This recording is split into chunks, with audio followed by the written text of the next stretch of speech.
There we go. Hello, welcome everybody to the Nottinghamshire Care Forum. We are all in this together. I want to first of all say thank you to everybody for taking the time out to join us today. This is the first of a series of webinars that we're running every fortnight with a hot topic, different hot topic every fortnight, using a whole system stroke partnership approach to these webinars, involving all partners of the system where we can. Next slide, please, Becky. So just by way of introduction, my name is Donna Nussey. I am Head of Quality and Improvement for Notts Nottinghamshire CCG. And joining me today hosting is going to be, when they get onto the webinar, Jane Kirkby, who is our clinical lead for our dementia outreach team, working in the integrated care home service across Nottingham City. And Gemma Shelton, who I'm sure many of you will already know, who is the Joint Team Manager for Quality and Market Management team. And then supporting us today with the webinar, who is our resident expert, is Rebecca Gray, who's our Quality, Safety and Clinical Cell Senior Manager with the CCG. We have had apologies from Gemma Poulter, who is Head of Integration at Nottingham City Council. She would ordinarily be hosting this with us alongside the team. And we've had apologies from our Notts Alliance Training Hub colleagues, Nicola Payne and Lisa Hodgkinson. But we will hope to get representation from many more partners and hosts across as these webinars progress. So today we're going to have presentations from Lucy Dawson, who is a nurse working in Wren Hall. She's going to share with you some experiences from the front line and how it's felt during the COVID-19 period. Professor Adam Gordon, who is joining us to present the clinical presentation of COVID-19 and the so what and how to handle that. And then Kate McCandlish, who is our Deputy Locality Director for our primary care networks, and hopefully all of that will become much clearer as we go through the presentations. On our panel today, we are hoping to be joined by Steve Rutter and Catriona Kennedy, and of course Professor Adam Gordon, if he's able to stick around. Next slide please, Becky. So just some quick housekeeping. The agenda is extremely tight today. We've got 1 hour and we've got lots and lots to pack into that hour. So I will be trying to politely remind presenters that there's 2 minutes to go. That's just to keep us on track because we need to get through the agenda. Please, please, please use the chat function to reflect anything that's been said, to pose any questions, to add in any experiences. Believe me, it will be a much quicker hour if we can join in the chat and the questions and answer sessions and the interactive polls. This is definitely not intended to be a one-way session. We need to hear the voice of the care homes and home care sector. So please, please use the chat function, and any questions that you have, please post them in the question and answer function, which should be on your screen. I think Becky's going to take us through that in a minute to find where that is. Any questions posted on the chat function that we've not managed to answer on the webinar, we will follow up with responses and post them when we share the link to the recording of the webinar. We're all working differently. Many of us are still getting used to this technology malarkey and this way of communicating at scale. So please forgive us if there are any bumps in the road. We are trying our best. So just bear that in mind. The webinar, as I said, is recorded and it will be sent out to all participants as a link to play back to your teams if that's useful. And don't forget, the next session is on the 11th of June, and we're going to have a poll at the end to see what that session might look like and how we can plan for that. And just before we move on, I'll just say about some of the function from the webinar. So there is a raise hand function which you can do, so it's a little blue hand on your controls that you can raise that, and then we can invite you to talk if you want to address the panel or say anything. And there's also the question and answer function, so it's a Q&A button, and you can just press on that, type in your question, and we'll do our best to answer it. So I'm just launching a poll.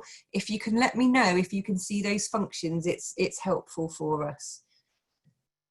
Right, thank you. We're getting some responses to that. So just to let you know, we've got 39 attendees with us, and obviously our 8 panelists. So that's really wonderful, 40 to sort of see you all here. Right, it's looking, I haven't had any no's so far on there, Donna, so it looks like everyone can see those. Or there's one no that's come in. So I think most of the time it's either at the top or the bottom of your screen, and it comes up as a little pop-up if you move your cursor there. So if you just try and have a look at that, and then you should be able to click on the buttons. Perfect. Thanks, Becky. That's okay. So just to quickly run through today's agenda, welcome instructions we've just done, sharing the COVID-19 experience and practice from the front line. That's Lucy Dawson from Wren Hall. Hot topic will be Adam Gordon presenting the COVID-19 clinical presentation. We will have a question and answer session, as I've said, and Gemma and Jane are going to keep an eye on the chat box and the Q&A's posed so that we can get those answered for you. And then keeping it local, we're going to have our Kate presenting an overview of primary care networks. Thanks, Becky. Okay. So 3 more quick polls before we get into the proper session. It'd be really good for us to understand where you're all coming from, whether it's a mixed care setting, nursing, residential, or the community. Also, if you've had any cases of COVID, we'd like to understand, you know, have you already met it? Has it already been something you've dealt with? And how confident you feel about recognising the signs of coronavirus. That will just really help us to pitch the session moving forward. So, Becky has already launched the first poll. Yes, we're getting some responses into that, Donna. So do you just launch them in sequence for you, and you can continue with your... Yeah, that'd be wonderful. Thank you. So we will pick up the, actually, Becky, before we move on to Lucy, could we just have a look at the responses that we've had through? Yeah, there we go. So I'll just share those results. So the services we've got are pretty much residential, mixed and nursing, some from the community, some from the CCG. Quite a good mix there, really. Not bad at all. And the next one? So let's just bear with me a sec. Just bring the next one up.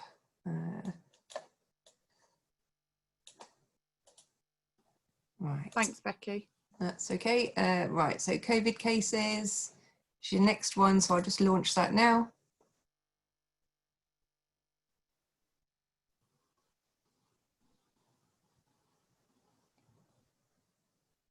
Okay, yeah, I'm getting responses into that one. That's brilliant. We've got 30 out of the 42, so I'll just give another few seconds just for people to respond to that one. So a little bit of a mixture on there. So we're just getting a message in the chat saying that there's some terrible interference. I wonder if panel members who are not speaking could go on to mute. Looks like they are.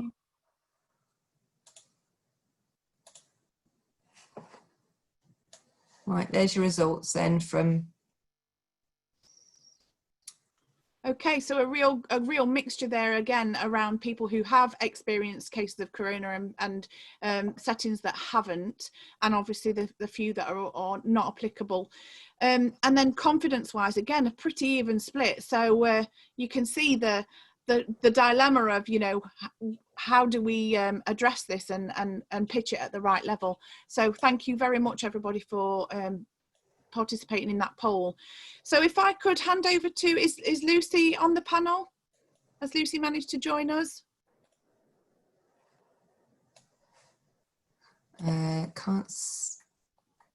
Yeah, Lucy is here. Right, I'm going to unmute you, Lucy, because it might be that you're talking and... All right, Lucy, I think you might need to use your controls to unmute. Hello. Brilliant. Yeah, there we go, we got you. In the end. Thank you so much, Lucy. So Lucy Dawson, Wren Hall, one of our nurses, is going to take us through experiences from the front line and how this has felt so far, and your experiences, Lucy, of how you've dealt with coronavirus at Wren Hall. Thank you so much. Okay. Becky, you'll move your slides on. Thank you. Good afternoon, everybody. I'm Lucy. I'm one of the registered nurses at Wren Hall Nursing Home. If you could just pop my next slide on, that'd be fabulous. There you go. So, as you're all aware, on the 23rd of March of this year, the government put us into lockdown to reduce the spread of coronavirus. This prompted a swift planning contingency by Wrenhall management to put strategies into place to prevent spreading any potential coronavirus. So I remember at the time feeling quite overwhelmed by it all, quite bombarded with guidelines from the government, feelings of not knowing what was happening, really taken off guard, and a feeling of being ill prepared for what was to come. Anxiety levels shot through the roof for not just myself but for family members, because their environments were being altered, relatives not being able to see their loved ones, and surprisingly the community that we lived in was taken aback by what was happening up at Wrenhall. What we did find challenging was staffing levels. We found that the minute that lockdown was taking place, staff were very frightened. Some actually went off sick. Some people actually left, leaving us with depleted staff to look after our ladies and gents, which was quite challenging in itself, having to cover shifts, etc. What we did do quite rapidly was devise a red and a green team. So people on the red team would look after people that was in isolation with potential COVID, confirmed COVID, etc. And the green team would look after our other ladies and gents. We'd sectioned off areas of the nursing home to make sure that the red team was in total isolation away from everybody else. And that's initially what we did. From the get-go, we had plenty of PPE up at Wrenhall. For many of you, I bet you've seen us on social media, in the press, because our PPE depleted rapidly and basically we were left swinging. We'd got nowhere to turn. We weren't getting the help that the NHS was getting, and that's not bashing the NHS. We were frustrated and concerned about what was going to happen to the nursing home, the people that lived in the nursing home, the staff that lived in the nursing home. And obviously frustrations arose between staff members because we was having to work in new teams. People were took out of the comfort zone and rightly worried, because obviously we've all got families at home, children, partners, grandparents, etc. I'm personally a nurse that works on the red team, and I've been there more or less from the get-go. And I remember initially we were, you know, we formed a bond, we had togetherness, we was going to rise to the challenge, we was going to beat coronavirus, we were going to make sure everybody was well and that they, you know, survived. The main focus for us was saving people's lives. These people who, you know, we really loved. I've nursed a lot of these people for 6+ years, and I'm at work 6 days out of the 7, so obviously spend a lot of my time with these people, and they're not just residents, they're my family members, they're people that I love and I cherish. So we were determined that we were going to save everybody. We'd got fluids and oxygen on the go, just working tirelessly to make sure that people got the correct optimum care that they deserved, to the point where at the time I didn't realise it, but I didn't want to go home. I felt like I needed to be at work. I felt like my colleagues needed me to be there. I felt like I needed to be there for my family members, but didn't realise this at the time. Sadly, we lost 14 family members in a very short space of time. We were powerless to stop that, and to us that was absolutely devastating. As a care team, we found that we was losing, lack of concentration. We were not able to retain information, so we were looking for reassurance that we was doing the right thing from Anita and her team upstairs, but without realising that this was happening. So these psychological changes were happening in us, and we didn't realise at the time. Unfortunately, the death rate continued to increase, and personally, despite feeling devastation at each passing, I felt tremendous guilt. I felt that I'd let people down. I felt like all the effort that we'd put in to saving people was just futile. I felt like we'd let relatives down. Staff morale was in the gutter. We were physically, mentally and emotionally exhausted. Heartbroken is an understatement. We've been unable to grieve for our family members because we're in isolation. And eventually all this has taken its toll and has led to self-preservation for us. So now, as much as we love our ladies and gents, there's some degree of emotional detachment there and compassion fatigue, because it's so tiring to keep going. I know that myself and a couple of others have been affected. Sleep-wise, we're waking up at 3 and 4 o'clock in the morning, just constantly thinking, how are we going to keep going? But we need to for our ladies and gents.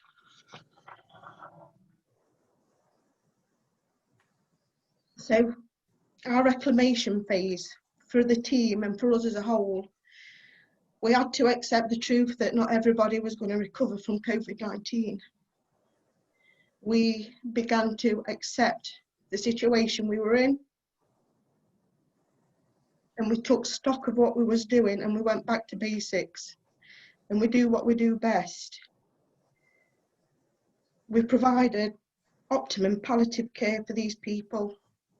You know, families weren't able to be with them, but we were. We're the next best thing, offering comfort and reassurance and making sure that people had a good death, the death that they deserve to have. The team have got together a lot to reflect and discuss what we've been through. Nobody realised the enormity of what was going to happen, not just to us family members, but to Wren Hall as a business. One benefit we've got from this is post-traumatic growth. We'll learn from this in future. I mean, God forbid, we'll be prepared.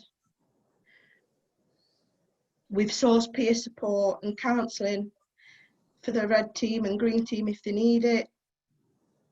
And we're being kind to ourselves. So the question that Donna asked was, you know, what have we learned? What would we like to see? Well, I'd like to see equality for nurses, care staff working in care homes, in the community. I don't want to be treated as a second-class nurse to the NHS, because what I do and my colleagues do and what you all do matter. The NHS is tremendous, but we are equally as tremendous, and we need to be heard. We need to get tests to the nursing home in a timely fashion. That's still not happening. You know, and we all need to work collaboratively, and access to other services. We need to be able to access other services as well for our ladies and gents. And I might have spoken very quickly, but that's the journey that we've been on. That's brilliant, Lucy. Thank you so much for that. You know, it is emotional, and you've made my eyes well up as you've been recalling that account. So thank you so much for that honest account. It is really hard to talk about, but it is absolutely essential, isn't it, that we take stock and we learn. And actually, I think, you know, the learning from Wren Hall has been, especially to be able to articulate it in those phases, that this is how it was, this is how it began, this is how we progressed, and then this is where we're at now, is valuable learning to everybody else. So thank you so much. Could we have the next slide, please, Becky? So moving us on to Professor Adam Gordon, clinical presentation of COVID-19 and so what. So it's almost that question of, okay, when we come across it, when we experience it, what does it look like? What does it feel like? And Lucy's described some of that perfectly well. But from a medical position, really, I'd like to introduce Professor Adam Gordon. Good afternoon. Thanks everyone for the opportunity to speak. Now, I can only see a blank space where my slides should be. I'm wondering what's happening here. Oh. Okay, yeah, there we are. There's the problem. It's taken a while to load, I think. I just wanted to follow up on what Lucy has been saying, in that COVID's been a terribly tough time for everyone, I think it's been even tougher for the care home sector than it has for those of us working in the acute NHS setting. To a large extent because you know your residents and have known your residents for so much longer than we get to know our patients. And all of us in the NHS recognise what a fantastic job you've done so far, and how difficult it's been. What I want to focus on for the next 10 minutes or so is to think a little bit about diagnosis of COVID. When we started this 8 weeks ago, well, almost 12 weeks ago now actually, we knew very little about how to diagnose COVID, and our knowledge base has built phenomenally over the past 6 months of the 6 weeks across. It feels like 6 months, but it's 6 weeks of the pandemic. And I wanted to share some of the newest learning with you. And the main reason for sharing this is, as we all gather stock and we all get to grips with what's happened, we also have to be aware that there's a significant chance we're going to see a second wave of this pandemic, and forearmed is forewarned, so we have to learn as many lessons from what we've experienced so far. My perspective is I'm not a hospital doctor or an NHS doctor trying to speak down to care homes. I've been working with care homes and doing research in care homes for about a decade. Through the pandemic, I've been supporting an online COVID community of practice, 250 members on the WhatsApp group and over 1,000 members on the wider platform. And I feel like, although I've not been in care homes, I feel like I've lived through a significant chunk of this with you. I'm a British Geriatric Society spokesperson on care homes, and I was the lead author on the BGS guidance for care homes. And then the additional bit of knowledge, which I think is quite helpful in this context, is that I've been running a COVID ward at the Royal Derby Hospital, and I've seen over 200 patients during the pandemic. Next slide, please. So what I want to do is a little bit of a journal club. In hospitals, we have these things called journal clubs, where we bring the latest article that was published just last week and discuss how it's going to change our practice. And here's an article that was published just last week that's relevant to all of us who are working in and with care homes. And I just wanted to share some findings from that with you, because it's British care homes, nursing homes actually, from the London area, rather than as what we've been doing up to now, trying to learn from American and Italian care homes. It is data from our own sector, so we can understand a little bit more about how COVID presents here in nursing homes in this country. Next slide, please. The study is a clinical study. It was from 4 London nursing homes, which are supported by a medical nursing home service. They have 394 residents, and as part of a pilot in mid-April, around about 15th of April, they were able to negotiate comprehensive swabbing. So this is the sort of thing that's meant to be happening across care homes across the UK right now. Lucy said there are still some gaps, and we recognise that, but this is the sort of thing that's supposed to be happening, where you're all getting big deliveries of swabs to swab all your staffs and all your residents. But because this was a pilot project, they were able to do it back in April. In April, and you've got to remember that in April there was more COVID going around than there is even now, 40% of the residents in the 4 care homes that they studied were positive for COVID, so just under half, okay? We talk a lot about the fact that the swabs have false negatives, and in some of the early Chinese studies, they thought that maybe half of the people that tested negative actually had COVID. And we think we're getting better at swabs over time. The labs are getting better at analysing swabs, and perhaps one of the most reassuring things from this study was that the people that had a repeat swab a week later, only 3% of those were positive. So actually the false negative rate in this study was lower than we've seen in previous studies, and it suggests that the swabs might be more reliable than we've been thinking to date, and that's good news. The insights about symptoms are quite important. So a third of the residents who tested positive for COVID had no symptoms.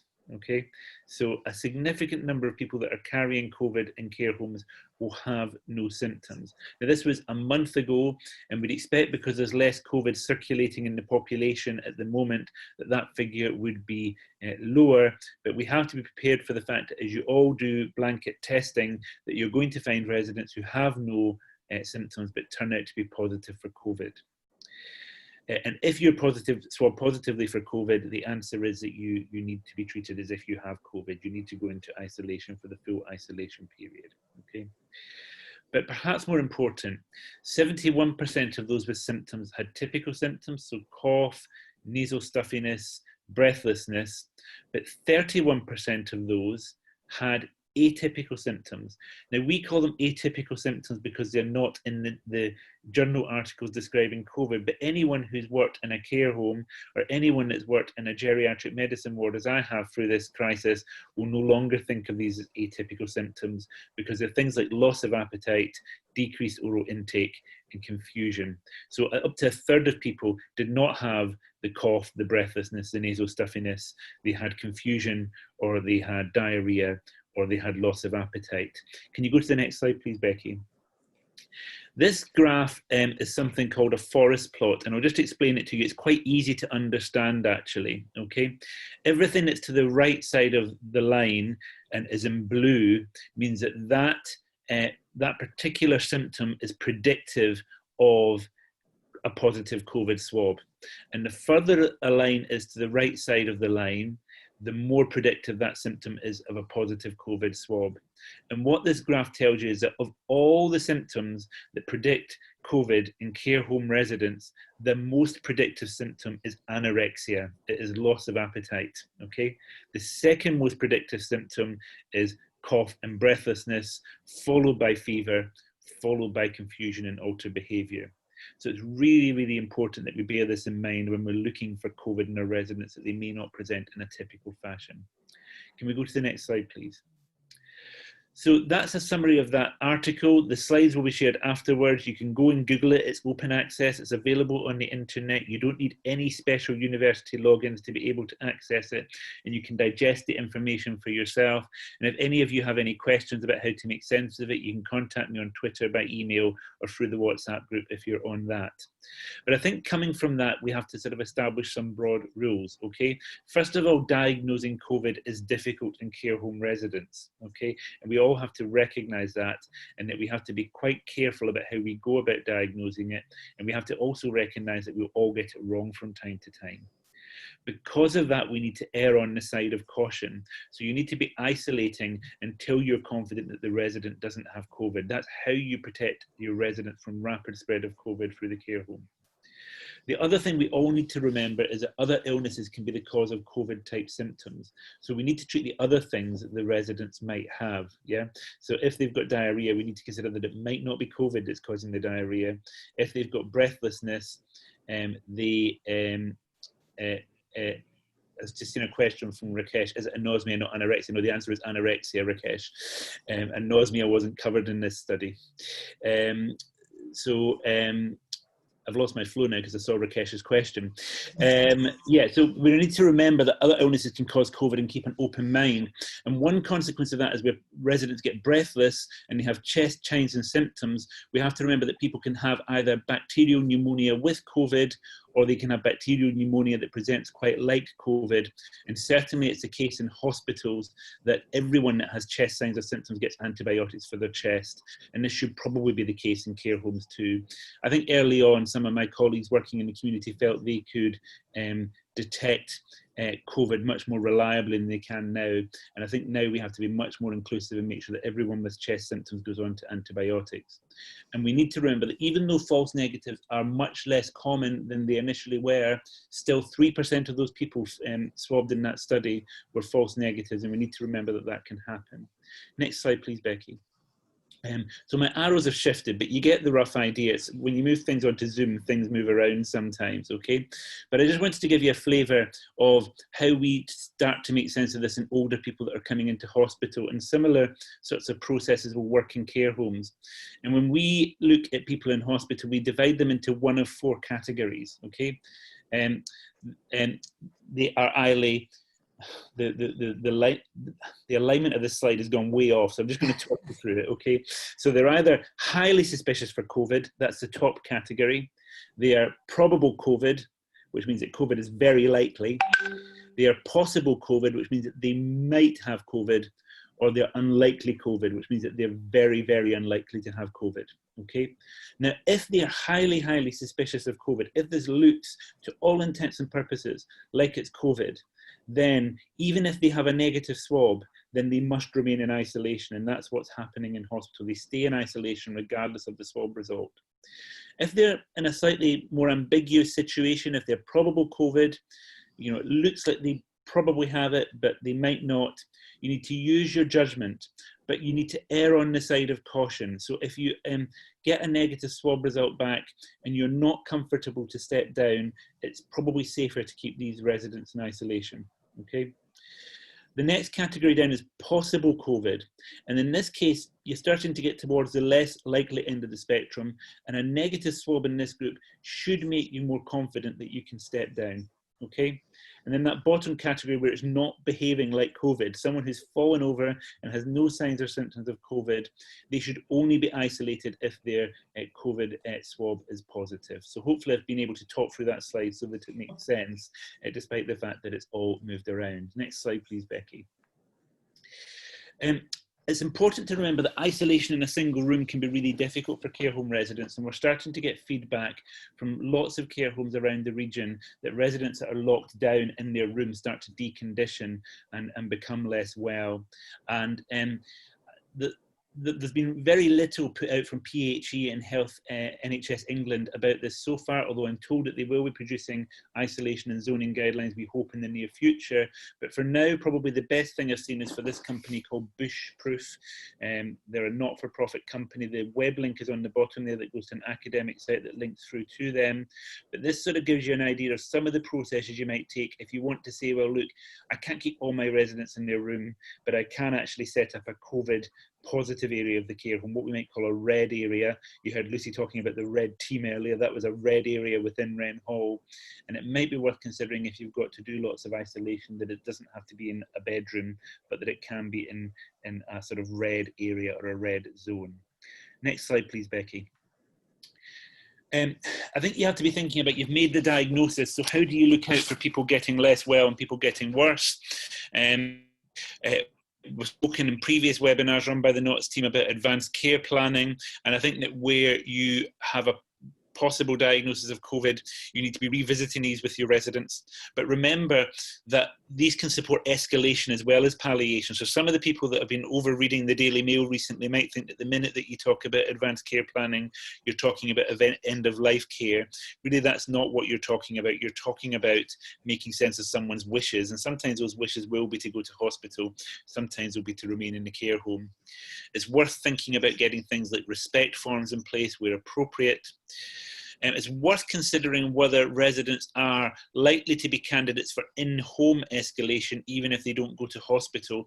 And I recognise that not every care home can do this, but Lucy described it in parts of Wren Hall, they used oxygen and fluids, and that won't be right for every resident. But you need to be considering in a resident-by-resident basis if they might be a candidate for that, and having those conversations with the care home team and with your general practitioner early, rather than waiting for the resident to decompensate, because chances are you won't be able to move quickly enough if that happens.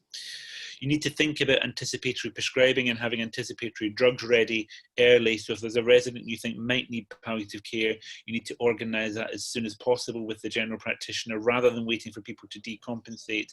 My experience of looking after people in hospital is when they get ill very, very quickly, and you don't always have time to get the palliative care medicines in place. So think ahead. And then I think the other thing you might want to consider is how to capture and share deterioration. You guys usually know when your residents are deteriorating, but sometimes you've got to convince other people that you need to help you, that your residents are deteriorating. And that's where my next slide comes in, Becky, which is, this has been pushed a lot around the region, the Restore 2 tool. It's supported by the Academic Health Sciences Network and the Patient Safety Collaborative.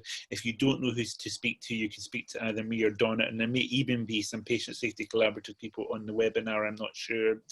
But this is basically saying that this is a way of you being able to document when you know that your resident's getting less well, being able to document that in such a way that you can communicate that to health professionals outside of the home, or other professionals like ambulance staff or even hospital staff if you need to talk to them. So that's one thing to be thinking about, is how you're going to communicate deterioration to external professionals when you get to that point. I was given 10 minutes. I've slightly overstayed my welcome. I apologise for that, but hopefully I have raised some important areas for discussion. Thank you. Thank you. Thank you very, very much, Adam. Always a pleasure to have you to present. You speak so much sense. Thank you very, very much.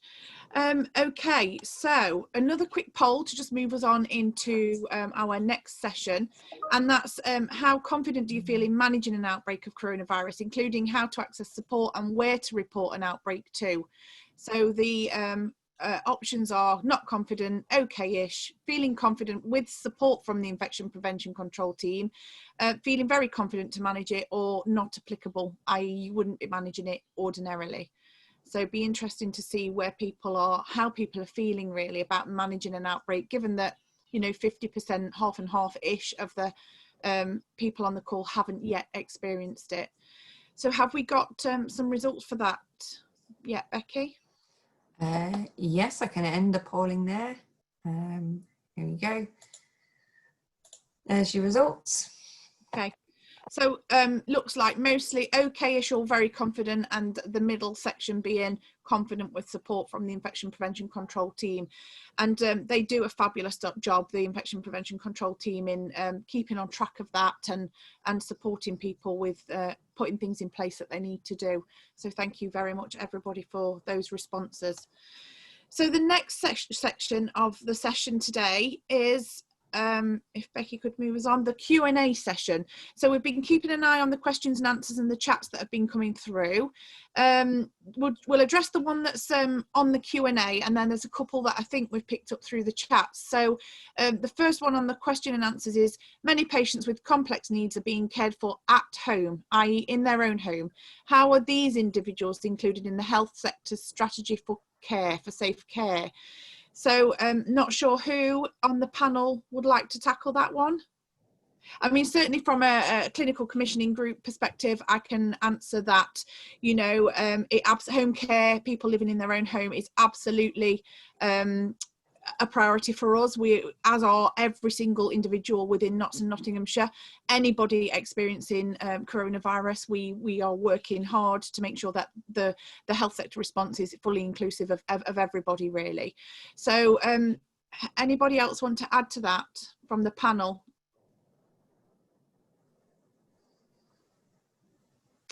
Sounds like a no. Okay, that's fine. So yeah, people at home are extremely important to us and are being considered.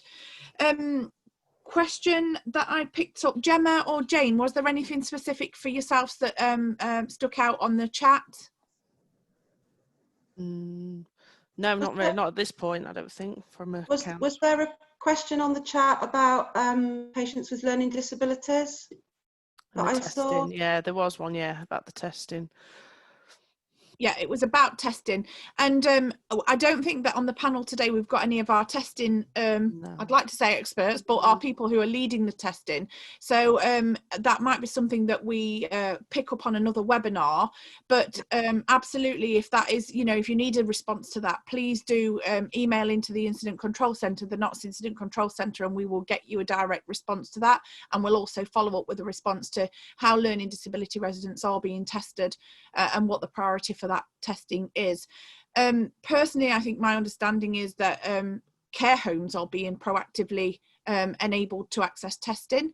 And I'm not sure if there is a cut-off on age, but I would yeah, so it's Adam here. So one of the more controversial things when the government announced blanket testing for care homes was it was care homes for over 65. So that was the actual blanket, sort of military drop of tests to care homes was focused on care homes over 65.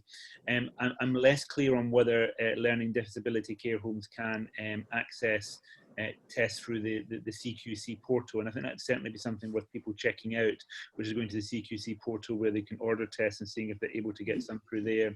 I'm always conscious of the fact that I speak about care homes a lot, and I don't speak about care homes for people with learning difficulties, and that's because I'm a geriatrician doing research in care homes, and so I do wonder if perhaps it might be worth you as an organising group thinking in future possibly doing a specific session devoted to learning disability care homes, and I also even get my terminology wrong because I switch disability and difficulty all the time, which shows you how clumsy I am around this. But I think we perhaps ought to get some people that really know about that sector online and perhaps dedicate a whole session to those guys, because they always seem to miss out when we come into these more generic care home briefings.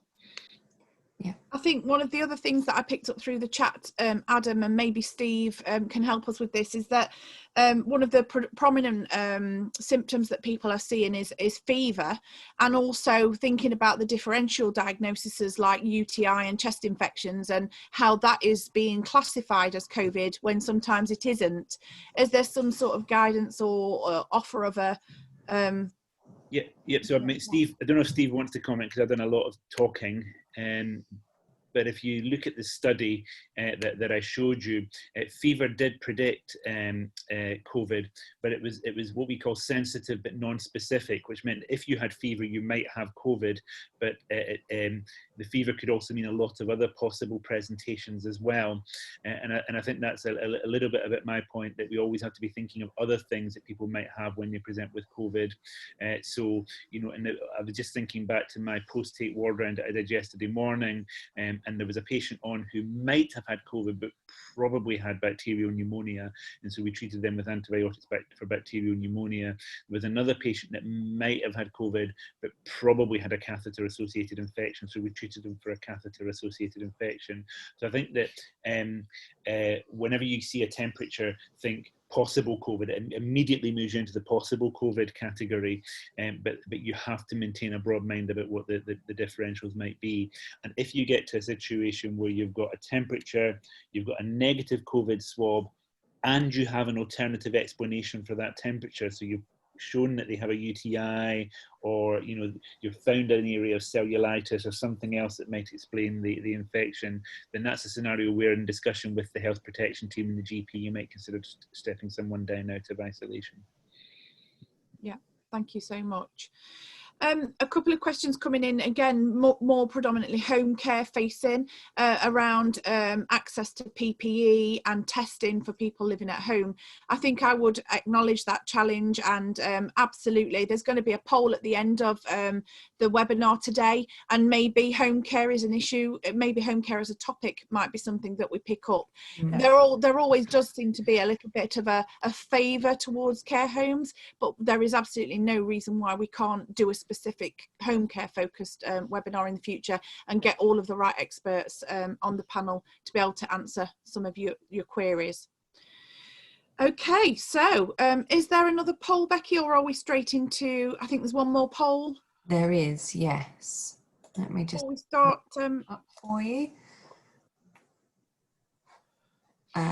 This is just a temperature check question. Primary care networks, where are we at? What do people know about them? How much involvement have you had? So from no idea, or you don't know what it is or how it affects your service, to you know a bit but you'd like to know a bit more, or that you have a good knowledge and you know how they interface with care homes and home care. So just give that a couple more seconds and then have a look at some of those results. Yeah, so I've had 21 responses out of 47 so far, so just a bit more time on that would be useful. So yeah, 32 now out of 47, so I think that will probably give you a reasonable idea. So if I end that there, I'll be able to share the results. Okay, so it looks like either side, good and hardly any, but most people would like to know a bit more about it.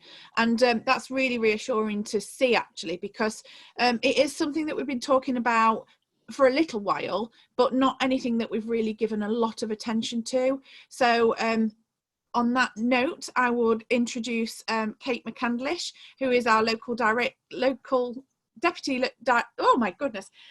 Deputy Locality Director for Nottingham City, and takes a lead with primary care networks for that area, but is able to talk to us about the whole of Notts and Nottinghamshire. Thank you so much, Kate. Thank you ever so much for having me, and thank you for talking so openly and honestly at the beginning, Lucy. That was really moving and really helps us remember what we're all here to do. So my name's Kate McCandlish, as Donna said, and I'm a registered nurse and a district nurse, but I now work inside the CCG. So I look after primary care networks as part of a bigger team in the city, but I'm here to give you a real flavour and an overview of what that looks like and what we're talking about when we talk about primary care networks and many other acronyms in the health and social care system. So I started my career actually in a nursing home, so I'm very pleased to be going full circle and coming back to nursing homes and domiciliary care and care homes, residential care, the whole gambit. So when I talk about care homes, I also mean all the care settings, particularly community, is at the heart of my practice as a district nurse. So, but what are primary care networks? Because these are the buzzwords really of the last year or two really, and primary care networks are a gathering of our GP colleagues in the first instance, but also health and social care colleagues all around the table based in neighbourhoods. So what's happened is GPs in primary care have had a new way of delivering, been asked to have a new way of delivering their care, a new way of actually creating new roles, because the government recognised that actually there's not enough GPs to go around, and also practice nurses really, and advanced nurse practitioners. So in order to do something really differently, the primary care network wants to be the home of integrated community multidisciplinary teams. So aligning all sorts of teams around these neighbourhoods which are situated across Nottingham City and Nottinghamshire. And the big picture is to improve the health of the local population. So they want to try and aim for this more resilient and sustainable model of general practice. That's one of the real underpinning aims for a primary care network. Keep general practice going, but also break down those natural barriers that we've always had between health and social care, between community services, between domiciliary care, between local authorities, and really bring everybody around the table in a new way. So it just means that the funding is moving around the system in a different way, but it's a new integrated collaborative workforce really to deliver better services, so higher quality services around in your neighbourhoods. So I've got some maps that shows you how that's broken down in the city and across Nottinghamshire, but I'm happy to take questions as we go. If you could fire them at me, that would be really helpful. And I'll keep it in the context of care homes and domiciliary care. Again, there's a clumsiness about the language, so forgive me, but I'm trying to use sort of catch-all terminology. Next, please. So here we've got how Nottinghamshire and the city are split up into the different ICPs. So a nice new acronym here, Integrated Care Providers. So you've I don't know if you can see my cursor, but I'm using my cursor to draw on the page. You probably can't. So I've got, it doesn't matter. At the top, we've got Mid-Notts. We've got a donut around the city, which is South Nottinghamshire. And what we've got is the city in the middle. So you've got 3 integrated care partnerships.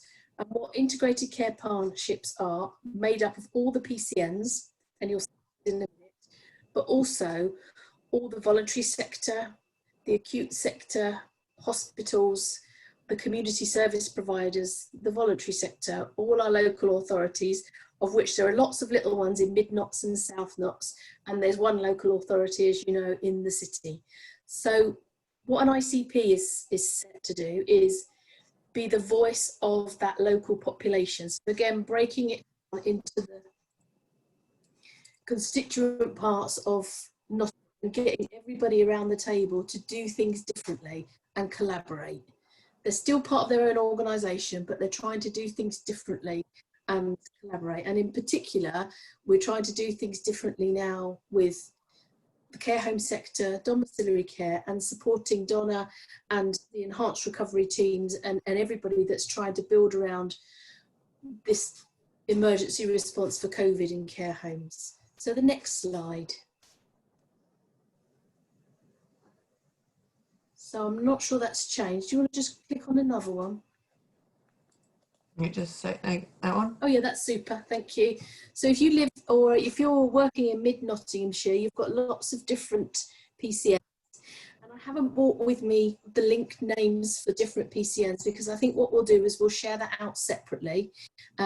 So it doesn't serve to confuse anybody, but you can see how it's broken down. So really this is for, it shows you how all the different sets of GPs are working together as a group with their community service providers, with their local authority, to try and deliver their care across those neighbourhoods as they're divided up into little coloured patches. And the next slide. And the next slide. So, yeah, so. Oh, I see, it moves. Okay. So this is the that's one. Not my doing. That's very clever. I didn't know that was going to happen. That's nice. So as you can see, in Nottingham City, which is the one I know most about, there's 8 PCNs and they're all divided up. And as all the other ICPs are doing, the PCNs meet regularly. They get around the table, try and share what the challenges are. And at the moment, they're really focused on trying to share how to support care homes in a better, more proactive way. So what you will hear us talking about, hopefully in the very near future, is how we're working with local authorities and how we're working with our community service providers to provide you with improved links to your GP practices. We're not reinventing the wheel, so if you've got really good links with your GP colleagues, then those will stay. But actually, if it's been a bit ropey, then what we're trying to do is make it better. Oh, my signal's breaking up. Okay. What I might do is stop my own video and then you can just hear me instead. Thank you for telling me. Next slide, please.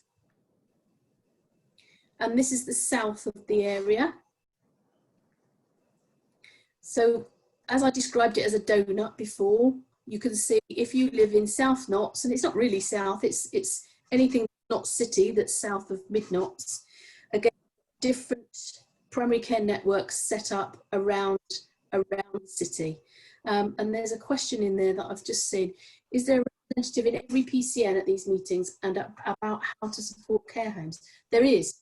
Yeah, there is. And that's something that we're really working hard at. So what you will find for care homes, including those who look after people with a learning disability, whether 65 or over 65, in the very near future, you will get a named link for a clinical lead who will help you look after your residents in your care homes. If you've already got that set up and it's working really well, that probably won't change. But as I said, if it's been a bit dodgy, what we're aiming for in the next couple of weeks is that you will know who that clinical link is in a local GP practice, probably on your patch that you already know. That is your link. So I hope that's answered your questions. Will there also be a contact for younger PD services? Might have to come back to that. Okay, it's hard to answer these live, but do you mean a contact in the PCN for younger PD services?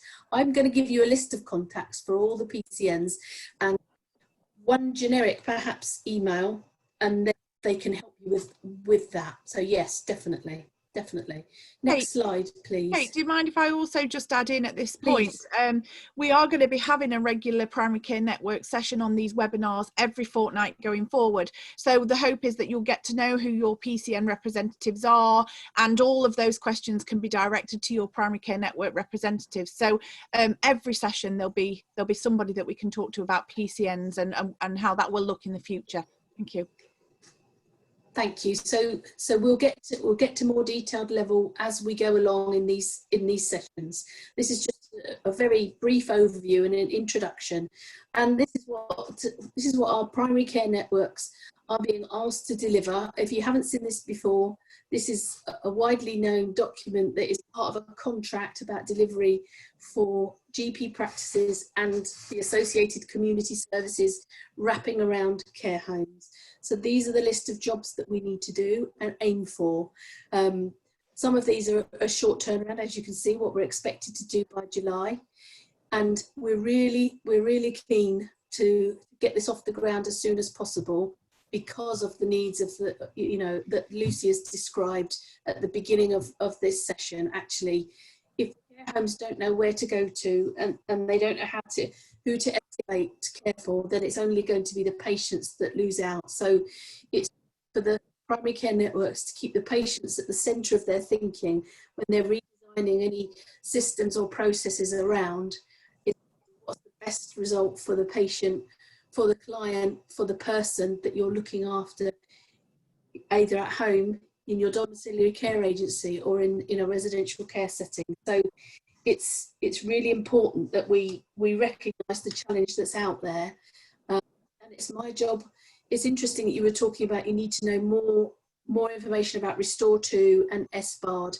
Actually, it's part of my job to help the GPs understand more information about Restore 2 and SBARD, so that they recognise and understand when you're talking to them and raising escalation points, that they understand and listen to the same language that you're speaking. So it's really trying to join up all the dots and collaborate, and that's what PCNs are all about. So I think that might be my final slide. Yep. It is.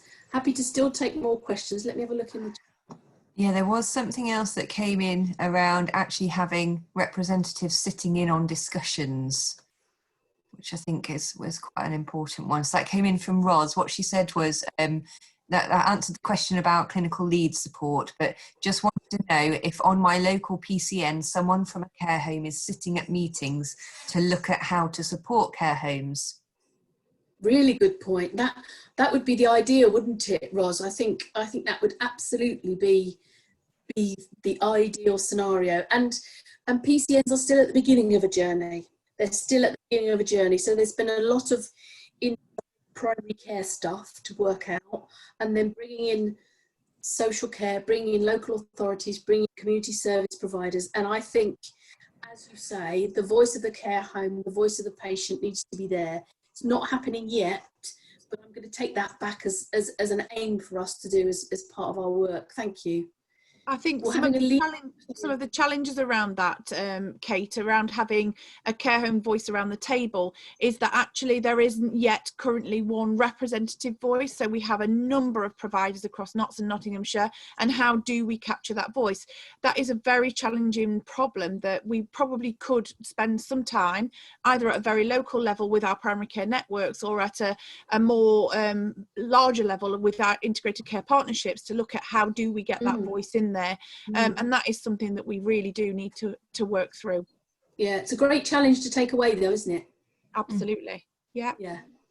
And no, sorry, I'm just going to answer this question. Having a lead GP aligned to each care home will not make sure people lose the choice of who their GP is. No, that will not be the case. In that scenario, you're still able to choose your lead GP. Mm-hmm. Okay, so quick question around how many GPs there are and how do we get their voice? So predominantly through the LMC. So they've come together and signed agreements, or they've formed local alliances. and that's the voice of the GP sector. So we don't hear from each and every single GP practice, but we hear from a combination, and the LMC go out and consult with those practice members. Yeah. So just conscious that we've got 1 minute to go, and the last poll. So the next webinar is on the 11th of June. Which hot topics would be of interest to you? Please just choose one. And if none of the topics are of interest that we've got listed on the screen, please tick none of the above, but please put in the chat what would be of interest to you. And we're always looking for people to lead these sessions and present on these sessions. So please also offer any sessions that you want to present on or lead on. We'll just give that a couple of seconds, sorry, and then we'll look at the results and call an end to the webinar. That's great. Yeah, so I've got 18 votes in so far. So obviously the more votes that we have, the better sort of view it gives us. So please do complete the poll if you can. I'll just quickly check the Q&A whilst we're still looking at that. Yeah. So there was a response around the home care challenges that we just described, and we've got an offer from Mazzaline Sarson to come and give a little bit of a chat, maybe, if that's of interest, around how some of those challenges can be addressed. Mazzaline Sarson's point is majority of people who are living at home with complex needs will have a package of care that's either funded through the NHS or the local authority, which means they have a point of contact, which means that some of the challenges you're facing around testing and PPE have a route in to be addressed. But certainly, if that's of interest, we'll get that on the agenda for one of the forthcoming meetings. So have we got some results to those polls? Yeah, I can end that. So we've had 76% of attendees vote. So there's your results. Okay, so really mixed. It looks like track and trace testing is the most popular, with financial stability closely in the running. There is a forward planner to these sessions, so we will absolutely get some of those areas put onto the forward planner, and some of the suggestions that you've made in the chat box. Thank you very much for that. So next slide, please, Becky. Okay. I just want to say to everybody, panelists and participants, thank you so much for taking the time to come together. These sessions can improve, they will improve, we're all learning all the time, but the important thing is, let's get together, let's talk, let's share ideas and stories and experiences, and that way we'll all learn a lot more. As I said, the next webinar, 11th of June, I'll confirm what the title of the session is ahead of that so that you're all aware of what the hot topic is. And as I said, any suggestions to strengthen the webinar or to add any content, please let me know. Thanks, everybody. Brilliant. Thanks very much. Thank you. Thank you. Bye. Bye. I'll just leave it running for a couple of minutes because people are still putting comments in. So can we stop broadcasting, Becky? Or will that affect the chat? I think, yeah, we just have to end it, I think. So if I stop sharing, come out of it. Yeah, so when we're ready, I'll just end the meeting. So yeah, I think that's stopped now, right? So I'll end the meeting there then. And thanks everyone for coming along. Right. Thank you. You're welcome. Thanks, Lucy. You're gone.